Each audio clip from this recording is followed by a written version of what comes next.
مسلم سلاطین کے دور میں غیر مسلموں سے سلوک۔ جدید محققین کی طرف سے مذہبی اقلیتوں کو قدیم مسلم دور حکومت میں مظلوم و مجبور رعایا کے طور پر پیش کیا جاتا ہے، مگر یہ منظر کشی سراسر بہتان ہے۔ مذہبی اقلیتیں مسلمانوں کے دور حکومت میں ذمی کہلاتی تھیں، جس کا مطلب ہے محفوظ لوگ، اور مسلم حکمران ذمیوں کی اندرونی اور بیرونی نقصانات یا خطرات سے ہر ممکن حفاظت کرتے تھے۔ ذمیوں کو تمام تر مذہبی و قانونی آزادی حاصل تھی، یعنی کہ وہ اپنے مذاہب کی تعلیمات پر عمل بنا کسی حکومتی دخل اندازی اور بلا خوف و خطر کر سکتے تھے۔ ذمی جزیہ نامی ایک خاص ٹیکس ادا کرتے تھے، جسے مغرب میں اب جبر کی علامت کے طور پر پیش کیا جاتا ہے، مگر یہ ٹیکس ایک غیر مسلم ہونے کی حیثیت سے ان سے ایک امتیازی سلوک نہ تھا، بلکہ یہ ٹیکس ادا کر کے وہ فوج میں ملازمت کیے بنا مسلم بادشاہوں کی حفاظت میں آ جاتے تھے، اور عورتیں، بچے، بوڑھے، مزدور اور راہب اس حکم سے مستثنیٰ تھے۔ اگر مسلمان حکمران بامر مجبوری ان کے تحفظ میں ناکام رہتے تو انہیں جزیہ واپس کر دیا جاتا تھا۔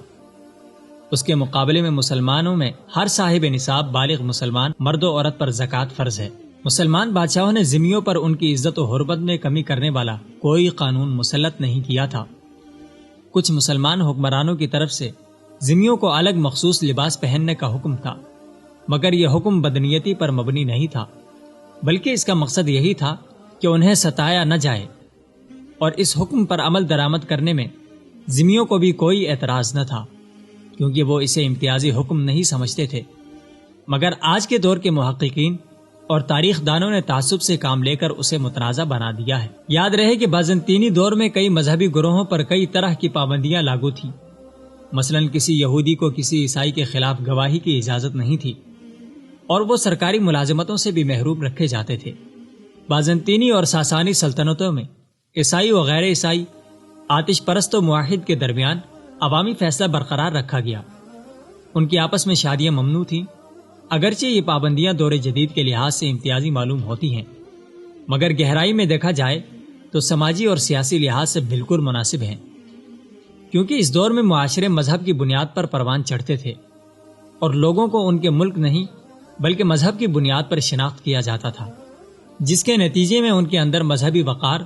اور آزادی کا احساس جنم لیتا تھا۔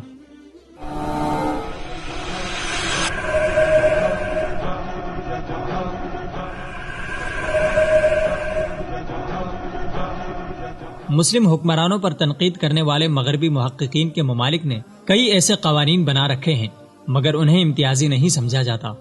اور صرف مسلمان سلاطین کے خلاف دل کی بھڑاس نکالی جاتی ہے۔ ماضی کے دور حکومتوں میں مذہبی اقلیتوں کو دھمکانے یا حملہ کرنے کے شواہد بھی ملتے ہیں، مگر اس کی وجہ ان کا عیسائی یا یہودی ہونا نہیں، بلکہ مختلف سیاسی،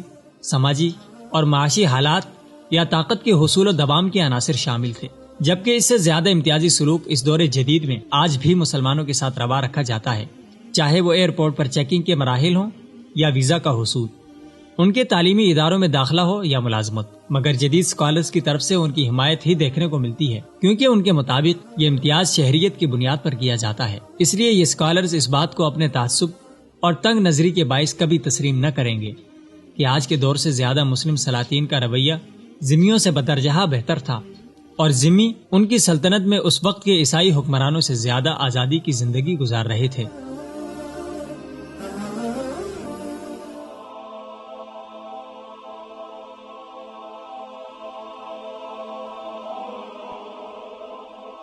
ایمان کی کرن، ہدایت کی شمع، وصال اردو۔